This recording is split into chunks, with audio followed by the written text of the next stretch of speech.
Hello বন্ধুরা, এই দেখো আজ বানালাম সকাল সকাল ব্রেকফাস্টে হচ্ছে আলু কুমড়ো ভাজা আর গরম গরম ফুলকো লুচি।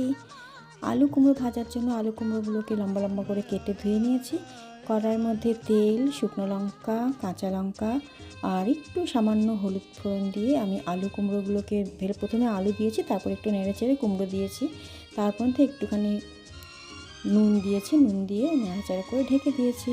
লাস্টে নামাবার আগে একটু জিরে গুঁড়ো, ধনে গুঁড়ো আর একটা মিক্সড মশলা আছে যেটা আমি সবজিতে দিয়ে থাকি, অন্য একদিন শেয়ার করব তোমাদের সাথে। তো ওটা দিয়ে নাড়াচাড়া করে একটু ভেজে নামিয়ে দিয়েছি। এই হলো আমার আলু কুমড়ো ভাজা। এবার লুচির জন্য বা পুরির জন্য আমি, এটা হচ্ছে আটার লুচি, আটাটা একটু ময়াম দিয়ে মেখে রেখেছিলাম 10 মিনিট।